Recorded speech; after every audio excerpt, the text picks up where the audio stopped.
You're slowly stirred awake by the distant ringing as the phone beside your bed pulls you out of your dreams. Your thoughts gather themselves and you groan, reaching over to answer. As soon as you place the phone to your ear, you're greeted by the background noise consisting of twisted screams.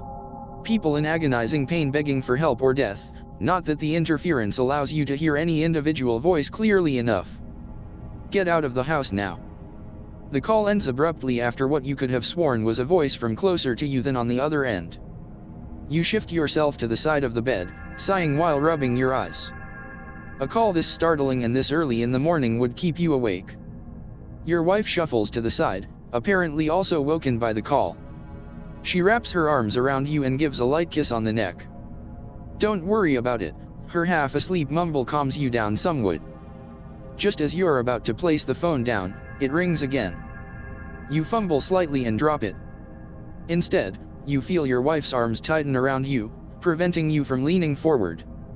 It's then you notice a subtle difference between the arms around you and the familiarity of your wife's. He's too late to save you anyway. This is Lisa. She is my friend. My mom and dad can't see her. So they said she is an imaginary friend. Lisa is a nice friend. Today I tried to plant a flower in the yard. I tried to plant it by the sandbox, but Lisa said that's daddy is sleeping, so where I planted it in a cup of dirt. Lisa is at school with me today. I brought her for show and tell, but Mrs. Monroe got angry because she can't see Lisa. Lisa got sad, so she hid the chalkboard eraser. Yesterday was my birthday party. Mom bought pizza but no one came. Lisa said people came on the porch and then left. But they left presents. I got 3 Barbies and some shoes and $5. Me and Lisa played Barbies. Mrs. Monroe is absent today. Our substitute is named Mrs. Digman. She is pretty and nice and is letting us have snack time after diary time. I wish Mrs. Digman can stay our teacher. Yesterday Lisa and me went on a long walk until the moon came out. Daddy got really mad and said Lisa is stupid and fake. Lisa got sad and disappeared. Today she didn't come to school, but Mrs. Digman said Mrs. Monroe won't come back.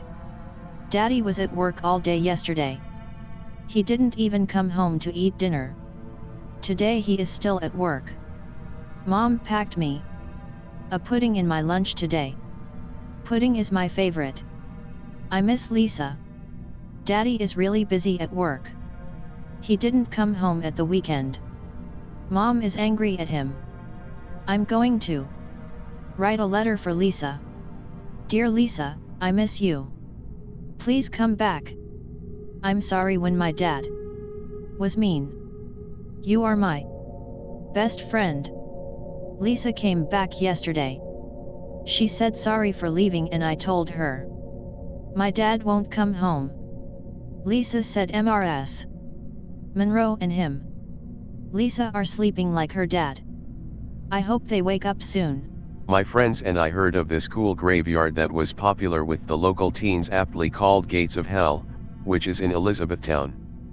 This place has such a big reputation, that word of it was floating around Louisville, about an hour north, where we lived.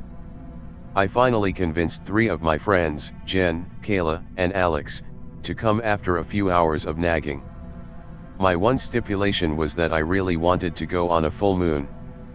Looking at a calendar, I realized that a full moon was almost a month away, but a new moon was going to be that Thursday, so I settled for that. That was my mistake. After 3 intense days of waiting, it was finally Thursday. I couldn't contain my excitement, and I couldn't find a way to pass the time. Somehow, I managed to wait until dark before we left. We stopped at a gas station and I topped off my little Chevy Malibu, grabbed a few snacks, and we were on our way. An hour later, we'd reached Elizabethtown. It was quaint and little, and most definitely a boring place to call home. There was no way that this little boring town could hold something as evil as gates of hell. Oh, how I was wrong. We drove through town and finally got to St. John's Road, the street that has the graveyard at the very end. Other than the thick fog that randomly appeared and disappeared, a common thing in Kentucky, with all of its hills, I still couldn't find anything creepy yet, so I was calm. Needless to say, I was the only one that was. Jen was chain smoking, her coping mechanism, I'd discovered. Kayla was cursing my existence, and Alex was oddly quiet, but I could see that his whole body was shaking. Now, if you've never been on St. John's Road, it's pretty much like any country road for a while. It's 2 lanes, surrounded by forest and occasional houses. But, near the very end, it becomes 1 lane. There were still a few sparse homes, so I felt like we were still in civilization, but then the road became gravel, the road narrower, and the forest more oppressing, blocking out the whole sky. The houses were gone. Normally, I'd just be pissed because this meant I'd have to leave by driving in reverse, but I realized that if, for some reason, something was after us, we'd be screwed. That's when I first felt the panic. I kept driving for what felt like forever down the dark gravel road. It felt like it was longer than all of the rest of St. John's Road, though Google Maps seems to think otherwise. All 3 of my friends were about beside themselves with fear now, so I tried to reassure them that we'd be fine and laugh about it the next day. I wish it were true. After what seemed like every bit of half an hour, we arrived at almost exactly midnight. At first, none of us wanted to get out, which pissed me off because it took a quarter of a tank of gas to get there. Finally, I got the nerve up to get out of the car with my lame little hand crank flashlight, but I decided to save its juice and just use the light from my headlights. I pleaded with my friends to get out, and after a while, they did.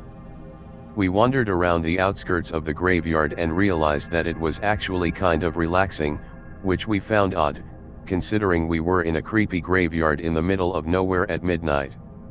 I ran out into the graves because I wanted to see some of the dates. I trudged through the thorny weeds, glad that I had worn jeans, and I saw that most of the graves were small and for children. It sent a chill up my spine. I looked at dates on some of the bigger and less worn ones. 1887, 1804, 1839. The only thing I could say was wow. I had no idea that it was this old. My friends had joined me, and they, too, were taken aback. I looked out into the distance, and I saw a lone tree in the clearing. I pointed it out, and Jen, the expert on local lore, and the one who told me of this graveyard in the first place, told me that the tree was the lynch tree, where they had apparently lynched a bunch of Confederate deserters back in the day. For some reason, I felt compelled to go touch it. Kayla and Alex would have none of it, but Jen came with me. I ran ahead and got to the tree first, and I began to look around it. Then something tapped me on my shoulder. I looked, but there was no one there, and Jen was still about 15 feet behind me. Then it happened. The lights of my car shut off, leaving us in complete darkness. The laughter came from all around us. Children's laughter. I heard a blood-curdling scream from Kayla. I frantically grabbed the flashlight from my pocket and turned it on. The light was weak, but it was enough to see the silhouette of a little girl run out of the beam. I was so scared, I couldn't even move, so I decided to shine my light around and see if I could find my friends. I couldn't. Not even Jen. I called out to them, but there was silence.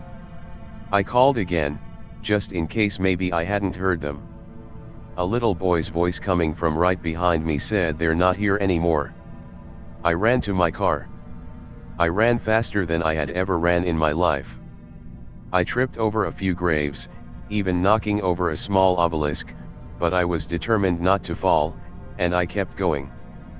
The flashlight died just as I reached my car and dove in, but the car wouldn't start, the battery in it had died, too. Of course. So, I resorted to cowering in fear in the driver's seat. Slowly, my eyes adjusted to the lack of light, and I saw them. The faces of little dead children. Surrounding my car. I wasn't religious, but I shut my eyes as tight as I possibly could and began to feverishly pray. To who, I don't know, but I was praying.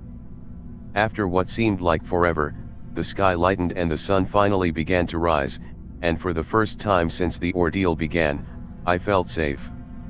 My battery was still dead, so I decided to get out and walk to the nearest house to see if I could get a jump and call the police, if they'd even believe me. I knew it was going to be a long walk, because it took half an hour driving, so I decided to pace myself. It only took 10 minutes. Walking. That was a month ago. I've finally stopped having the nightmares, so I decided to sit down and tell my story. Jen, Kayla, and Alex are still missing, and, though the police don't believe me, I know why. It's because they're not here anymore. The first time I dreamed about her, she was naked, but her body was wrapped in movie film, like some kind of sexy mummy. She didn't say anything, just turned to me and started crying, her big eyes filling up, then overflowing with huge shiny tears. Kids' tears. I thought in my dream. She wasn't the kind of girl I usually dreamed about. She was slender, with hardly any breasts at all, and only the barest hint of hips. She had a small, heart-shaped face, with a splatter of light freckles across her small, upturned nose. Her eyes were a deep green and her black hair was cut in one of those bobs that's longer in the front. I remember thinking she was too cute for a wet dream. The film was wrapped around her torso. As she moved it shifted, revealing glimpses of her teacup breasts and the dark hair below, winding down to her thighs, and trailing onto the floor behind her. I woke up the next morning feeling sad and worn out, which was weird. Normally I woke up from naked girl dreams feeling ready to face the day, kick ass, and take names, but that morning I felt like I was dragging myself through my morning routine. I couldn't shake that crying girl's face out of my mind. As I lethargically clicked buttons on my keyboard at work, I tried to place her face. Had I seen her here at work? Maybe in the coffee shop downstairs. I felt like I knew her from somewhere. High school. It was driving me nuts. I was still brooding about it on my way home, leaning against the glass wall of the bus stop and chewing on the corner of my lip. Something caught my eye on the ground. There was a little cluster of litter trapped in the corner, a coffee cup, a flyer for some rock concert, cigarette butts, and a short strip of film. My heart shivered a little, but I bent down and picked it up. It was 6 frames of dark movie. I held it up to the sunlight, and there she was. My dream girl. The first frame showed her cowering in a corner, trying to cover her nakedness with her arms, her feet pulled up under her, with her face turned to the wall. Her neck was pale and smooth, but there was a bruise rising there, like someone had grabbed her roughly where it met the shoulder. There was a shadow cast over her, it got bigger in each frame, and in the 6th one, I could see the barest sliver of an arm. A big, muscular one, covered in dense, dark hair. She hardly moved in the frames, just curled a little deeper into the corner. I looked around, but couldn't find any more film on the ground. I went home feeling ill, my heart heavier than ever. I tossed and turned that night, and when I finally fell asleep, I dreamed of her again. She turned towards me again, her big eyes full of tears. "Who are you?" I tried to ask her, but I couldn't make any sound. She began crying. "Help me," she said, and her voice was thick with sadness. I woke up with my pillow soaked with tears. I called out of work that day. I felt like my heart was breaking. I hadn't felt that way since my dad's funeral, 3 years before. I stayed in bed, curled up and moping until 10 or so, then got up to use the bathroom. I stood over the toilet, and peeking out from behind the tank was a strip of film. My hands shook as I picked it up. It was longer than the first, about 20 frames. The man drew closer to her in each frame, his hand reaching for her. The angle of the camera cut him off at chest level, never showing his face. He was broad and built, covered in dark hair. He was naked, and the hair even covered his ass. She cringed further down, but in the last frame, his hand closed around her upper arm. I was shaking hard all over. My heart seemed to actually ache in my chest. I could feel it throb with every heartbeat.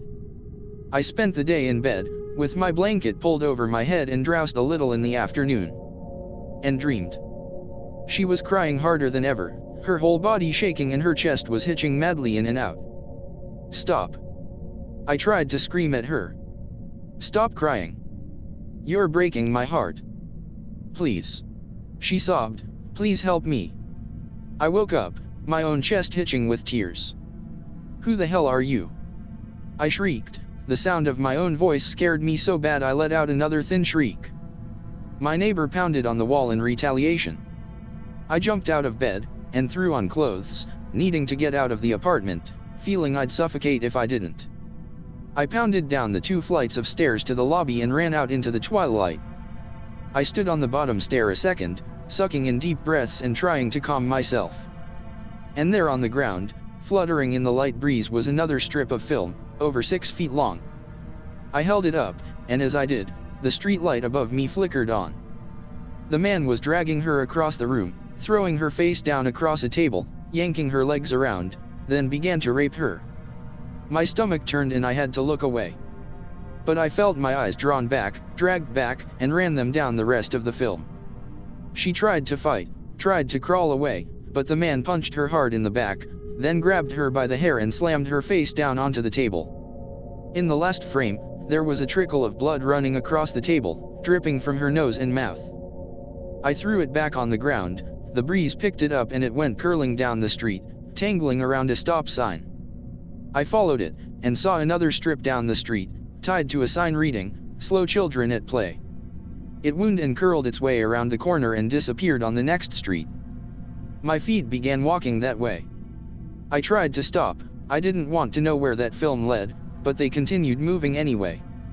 It felt like I followed that film for miles, weaving through neighborhoods I didn't know, neighborhoods that got trashier and trashier, stepping over hobos sleeping on sidewalks, dead cats in the gutters.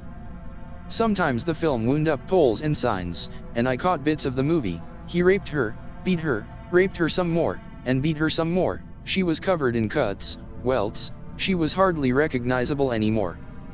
Finally, the film began winding down a narrow alley, choked with garbage. It dove under a pile of metal scraps that had fallen against a wall, and disappeared there. I began pulling the metal aside, it was heavy, and there was a lot of it. I began to uncover a rusty steel door, held shut by the debris for God knows how long. I kept pulling the metal aside until I could yank the door open. It was dark inside, and I could hear a fan blowing endlessly. I went in, pulling my lighter out of my coat pocket as I did. I flicked the wheel, and saw the room from the film. There was an old projector set up on the table, and a man was sitting in a chair next to it, facing the blank white wall. "Hey," I said, but the man didn't move. The fans whirred on and on. I stepped closer. "Hey." "Nothing." I drew closer, and my lighter's flame finally fell on him fully. He was dead. Long dead. The fans whirring endlessly somewhere in the darkness had dried him completely, his skin stretched tight over bones, his pants were a moldy puddle around his ankles. His left hand was lying on the reel of film in the projector, like he'd died caressing it. Someone sobbed softly behind me. I spun around so fast, my lighter blew out. I fumbled with it again, trying to light it, but my shaking hands only spun the wheel, then slipped off the button. "Help me." It was her voice, the dream girl, the film girl, and I knew what movie that man had been watching as he died, trapped in this room by the pile of metal that had fallen over, trapped in here with his dying, broken toy, and his sick masterpiece. I finally struck the lighter, and I saw a bundle of cloth in the corner. My heart gave a final lurching bolt of agony, then fell back into the normal, steady rhythm it had been keeping for 27 years. I knelt at the cloth and peeled it back. She was cringing in the corner, her skin pale white, those big tears running down her cheeks. She turned her face to mine and whispered, "Take me out of here, please. I don't want to be in here anymore with him." "Okay," I said, wrapping the cloth around her body, covering her naked body. Okay, let's get out of here. I picked her up. She was so light, she hardly seemed to weigh anything. She pressed her face into my neck, her tears beginning to slow, then stop. I carried her through the door, and she sighed as we passed out of that awful chamber. She seemed to get lighter still, and I looked down at her. She was gone. I was carrying a pile of bones, broken and splintered from all the beatings.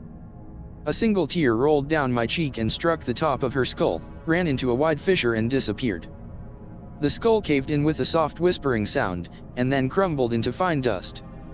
As I watched, the rest of her bones broke apart into dust and blew away in the night breeze.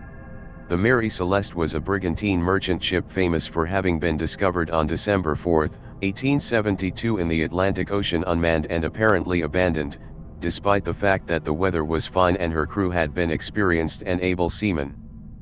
The Mary Celeste was in seaworthy condition and still under sail heading toward the Strait of Gibraltar.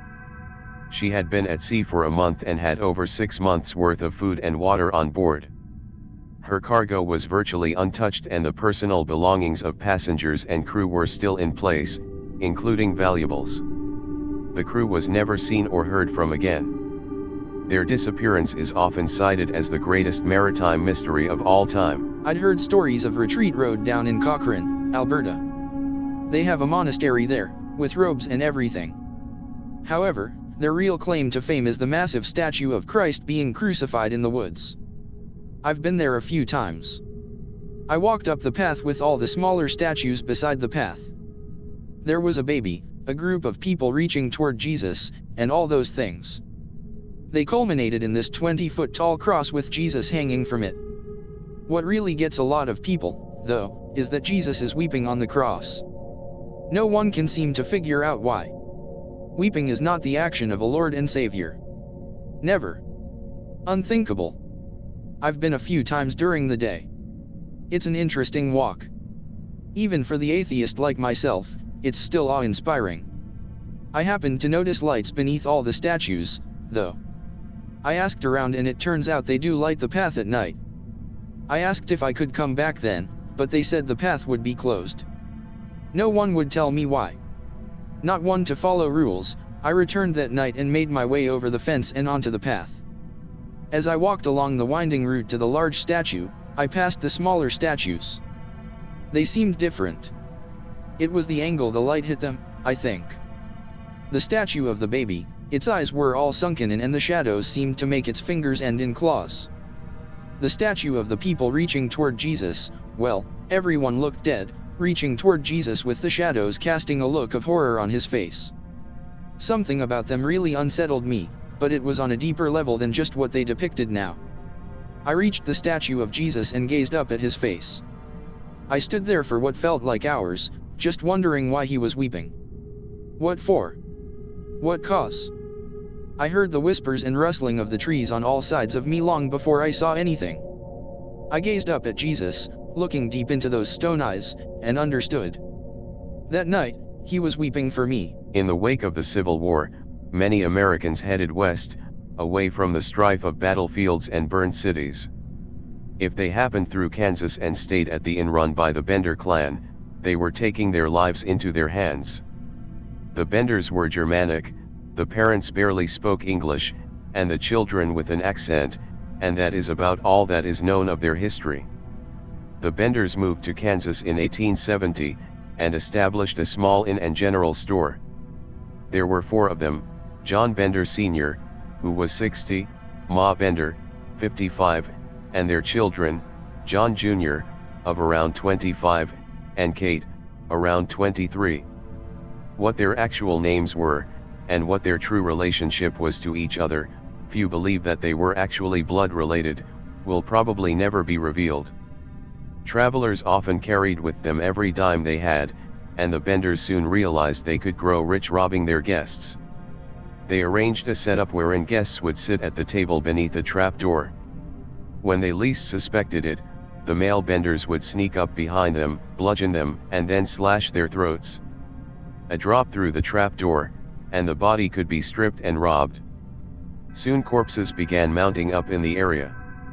At first, the local Indian tribe was blamed, but when a man and his infant daughter vanished in 1872, his neighbor launched a full-scale investigation, and the focus soon landed on the Benders.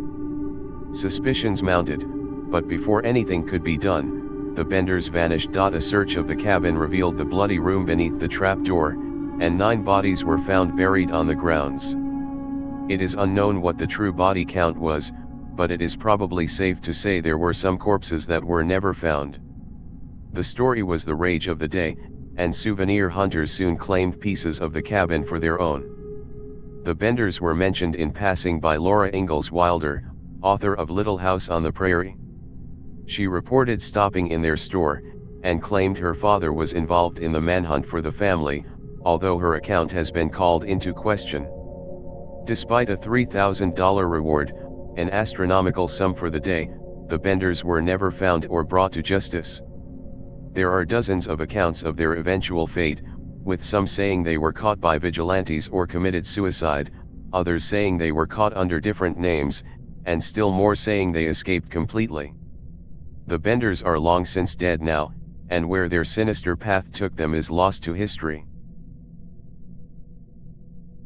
I don't know what to do. Surely it happened? It must have. No, it did. I can't deny it. But how? How did it not? I'm making no sense. I have to start from the beginning. I was driving, I know that much. I'm in my car now, on the side of the road, writing this down. I need to write it down. Perhaps when I look back, it will make more sense. Anyway, I was driving, though I'm not quite certain of where my original destination was anymore. The road was dark, and my lights were on full beam. They illuminated a long stretch of road. I could see it was clear, so I pressed my foot down on the gas slightly. Okay, I may have been speeding. Just a little. I saw it briefly before I hit it. A dog, a pale dog. It darted out in front of me and I had no time to stop.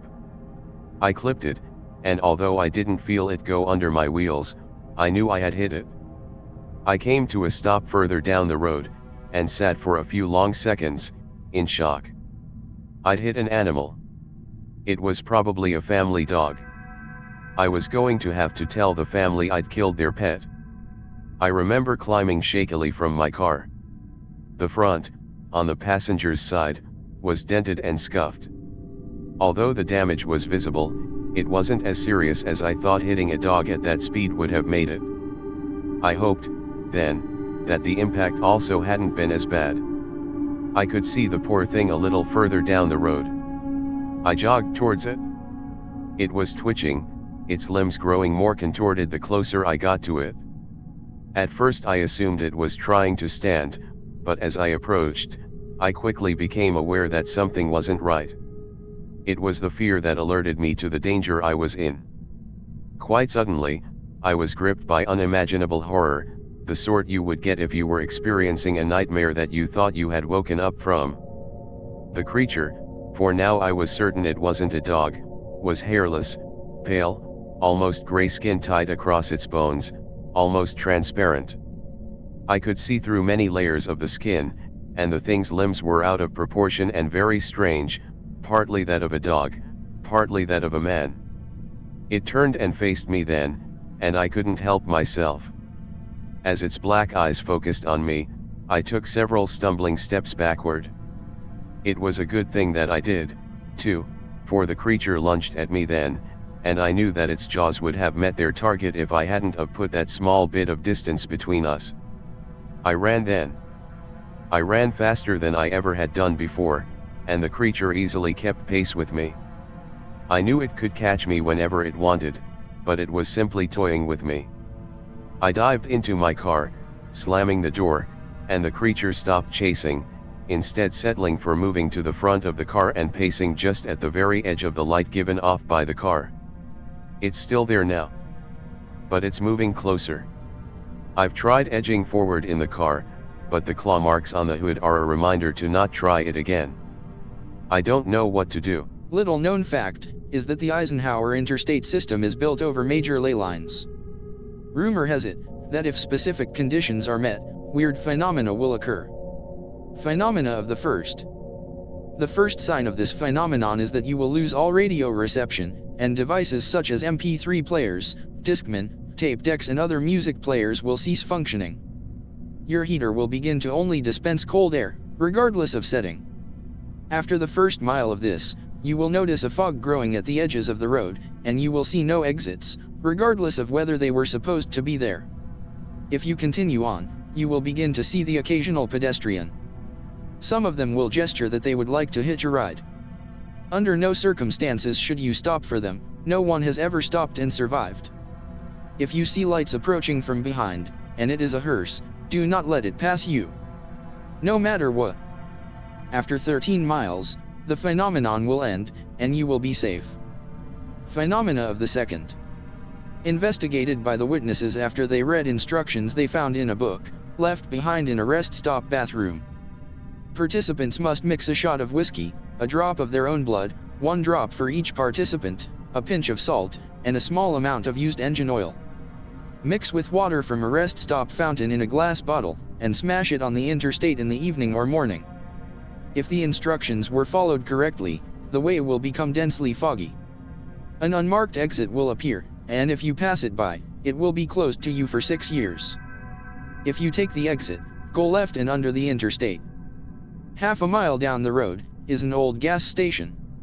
Inside, it is said that a full glass of the coffee sold there will keep you awake all night, and the other food and beverages are purported to have various properties themselves. Pay the proprietor only in metal coinage, no bills, no checks, no cards. There are also some arcade machines near the back of the store, as well as an old fortune-telling wizard in a glass case. He knows how you will die. Accept no sexual favors that are offered to you while there, and do not anger anyone. Your life depends upon it. It's been 2 weeks since this whole thing started. It all started with a tanker accident. It was all over the news.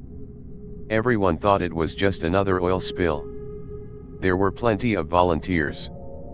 Plenty of people wanting to help the poor defenseless animals. Plenty of victims. Within hours of the tanker accident, it started happening. The animals had gone crazy, they were scratching and biting the cleanup volunteers. They said that it was an adverse effect to whatever was in that tanker. Rescue workers were still trying to get the crew out of the ship. They could hear screaming inside. Screams to open the doors. But that's when it all went to hell.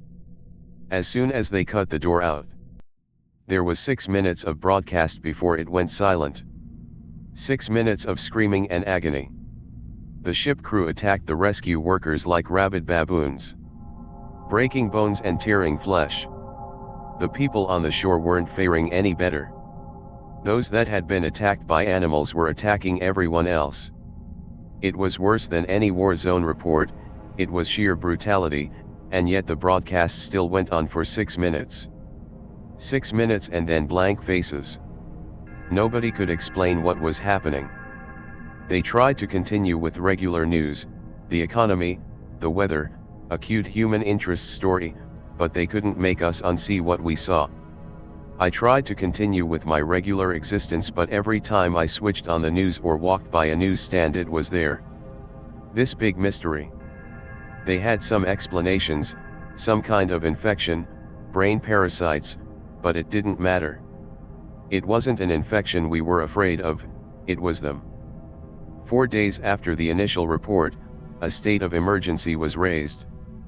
And yet we'd all seen this before. Every zombie movie ever.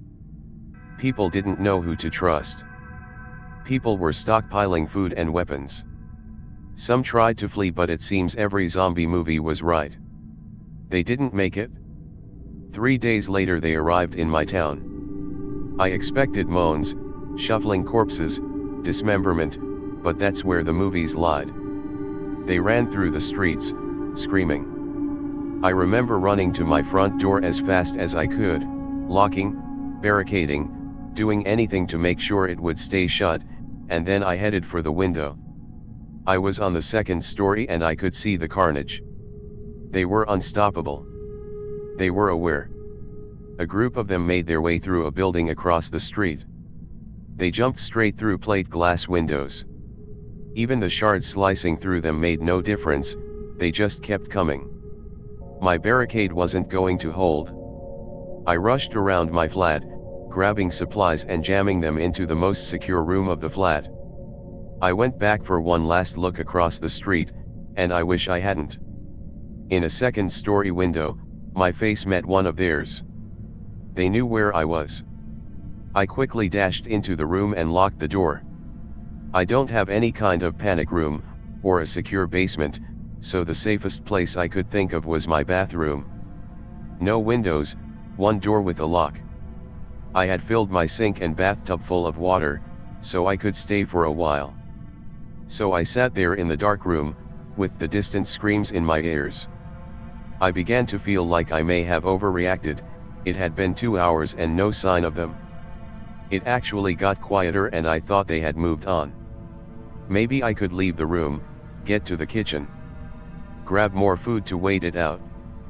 A crash came from the front door. The sound of someone running full force into the door and knocking down the barrier behind it. There was a couple more crashes before I knew they were inside. Rapid footsteps moving around the flat, a couple screams and then a bang on the wall beside me. My eyes were open to their widest, even in the pitch black darkness of the room. Another bang, and another. They knew I was there and they knew I was scared. This was the zombie nightmare I had been expecting from the start. I had nowhere to run. There was only so much time before they would break in. I sat with my back to the door, hoping my extra weight would make it harder for them to get in. And then it got worse. "Why don't you open the door?" A voice on the opposite side of the door. No screams or moans, just a quiet, whispery voice. And then more of them. "We've come for you. You'll be happier if you open the door. It's not so bad." The whispery voices became a cacophony of noise trying to persuade me, to break me, to fool me. I had heard that the moaning of zombies would drive people insane, but this was worse, a siren call. I sat in the darkness and hoped and prayed that they'd get bored. But they don't get bored and they don't leave. I managed to use the mirror to peek under the door, only to be greeted by horrible unblinking eyes, blood-smeared faces, screams, and more horrible whispers. That was 2 days ago. I don't know what to do anymore. Maybe it won't be so bad. I'm the only one here. I just woke up. My wife's not here. She asked me if I wanted to join her in browsing for a new washing machine. I told her no. I'd much rather stay at home. She left to find a new washing machine, even though the one we have now works just fine. I used it just an hour ago. My father's not here. He lives with us, since his wife died. He's an old, gray, bespectacled little man. I love him, but he never says much to me. He's old-fashioned. He used to cut wood for a living. He earned a nice little living on it. People need wood here, I guess. I never notice the cold.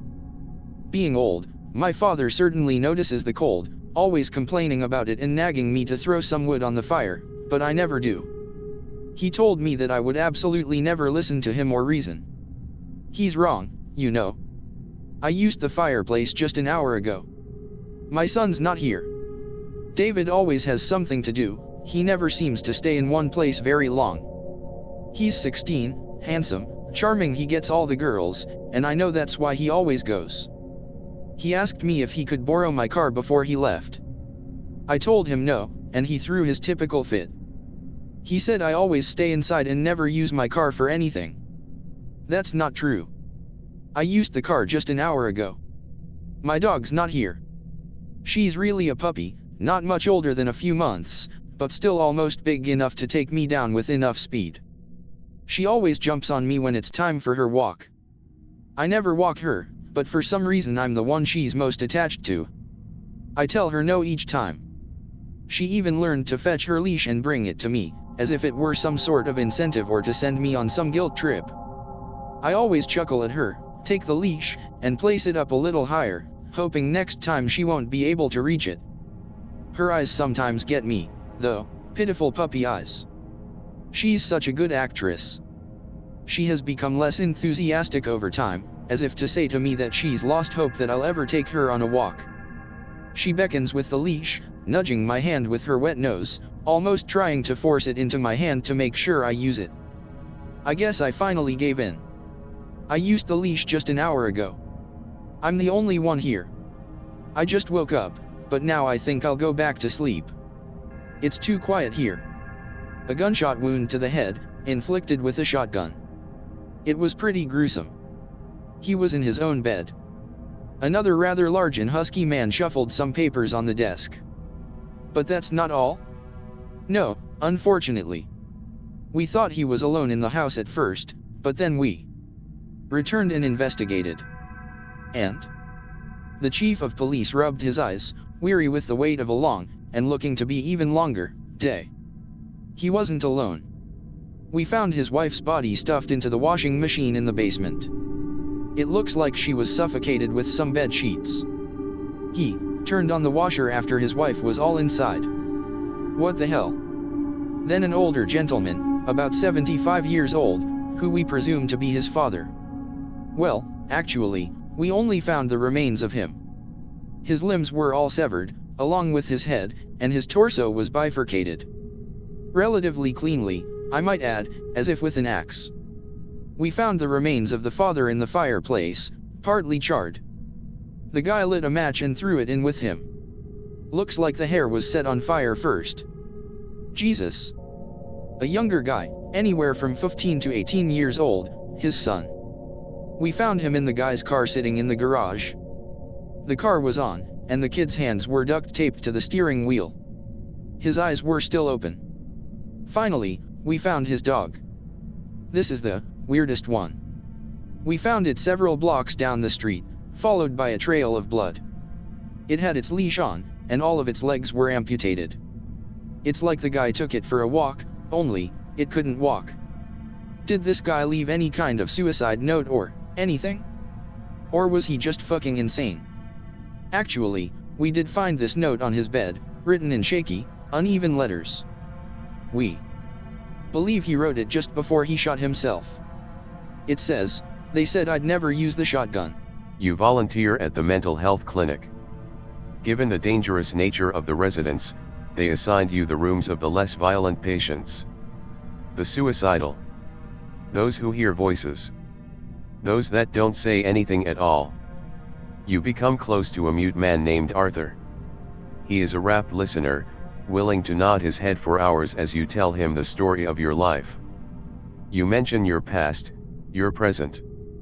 The people involved in both. Your hopes for the future.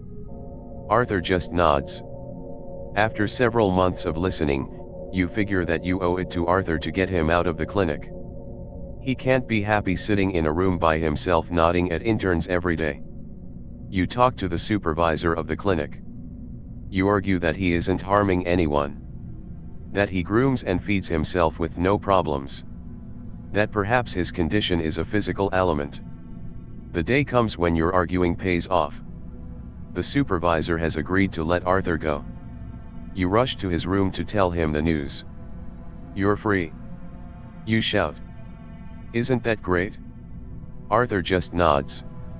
You write your name and address on a piece of paper. Hand it to him. I'm going to miss having someone to talk to. You say. But now you can write me. I can learn all about you. Like why they were so insistent in having you in here, pal. I had to fight Dr. Thoner every day to get you out. He looks at you and takes the paper. Just nods. You go home, feeling good about yourself. You brag to everyone you can tell, friends, family, classmates, co-workers, about how you came through for Arthur. You even fall asleep with a smile. That night, your eyes snap open. Screams, unearthly screams wake you up. Then you see them. Your mother. Your father. Your friends. Your classmates. Your co-workers. Lying on your floor, their blood soaking into your carpet. Your walls stained with carnage. their heads bashed in, their eyes missing from their sockets. Everyone you know dead or dying. You whimper and see a man standing in the doorway. It's Arthur, holding the piece of paper you gave him. Your entire body shaking, you choke out. Are you here to kill me? Arthur just nods. New thread because other 1404D. Try to keep them short. My great-great-grandmother, ill for quite some time, finally passed away after lying in a coma for several days. My great-great-grandfather was devastated beyond belief, as she was his one true love and they had been married over 50 years. They were married so long it seemed as if they knew each other's innermost thoughts. After the doctor pronounced her dead, my great-great-grandfather insisted that she was not. They had to literally pry him away from his wife's body so they could ready her for burial. Now, back in those days they had backyard burial plots and did not drain the body of its fluids. They simply prepared a proper coffin and committed the body, in its coffin, to its permanent resting place. Throughout this process, my great-great-grandfather protested so fiercely that he had to be sedated and put to bed. His wife was buried and that was that. That night he woke to a horrific vision of his wife hysterically trying to scratch her way out of the coffin. He phoned the doctor immediately and begged to have his wife's body exhumed. The doctor refused, but my great-great-grandfather had this nightmare every night for a week, each time frantically begging to have his wife removed from the grave. Finally the doctor gave in and, together with local authorities, exhumed the body. The coffin was pried open and to everyone's horror and amazement, my great-great-grandmother's nails were bent back and there were bloody scratch marks on the inside of the coffin.